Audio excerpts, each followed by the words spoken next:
அடுத்ததாக பார்க்கக்கூடிய ராசிக்காரர்கள் தனுசு ராசிக்காரர்கள். சனிக்கிழமையில் தெய்வ வழிபாடுகள் சகல விதத்தில் ஏற்றத்தையும் அனுகூலத்தை தரும். கணவனாக இருந்தால் மனைவியிடம் மனவிட்டு பேசுவதும், மனைவியாக இருந்தால் கணவனிடம் மனவிட்டு பேசுவதும், குடும்பத்தில் அந்நியர் தலையீடோ பிறர் குடும்ப விஷயத்தில் உங்களுடைய தலையீடோ கூடவே கூடாது என்பதை ஞாபகத்தில் வைத்து கொள்ளுங்கள்.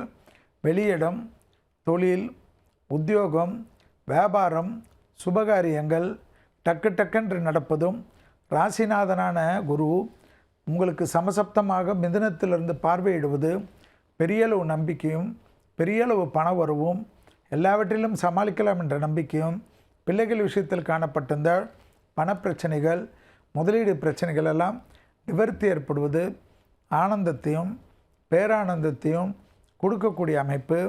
தொழிலில் நல்ல முன்னேற்றம் ஏற்படக்கூடிய ராசிக்காரர்கள் தனுசு ராசிக்காரர்கள். யோக பலத்தை அதிகமாக பெறக்கூடிய ராசிக்காரர்கள் தனுசு ராசிக்காரர்கள்.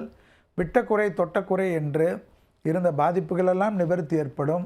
குடும்பத்தில் டக்கு டக்கென்று நல்லது ஏற்படும். இன்டீரியர் செய்வது, முதலீடுகள் செய்வது, உள்ளூர் பயணங்கள் மேற்கொள்வது, கடல் கடந்த பயணங்கள் மேற்கொள்வது, மேலதிகாரிகளுக்கும் உங்களுக்கும் இருந்த இடைவெளிகள் குறைப்பது எல்லாம் ஏற்படும்.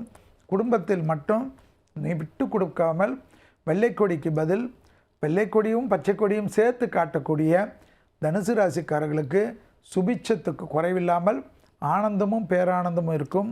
பெரியோர்களுடைய தேக ஆரோக்கியத்திற்கு மனமிட்டு பேசுவதும் மருந்து மாத்திரைகளை சரியாக எடுத்துக்கொள்வதும் நன்மை தரும்.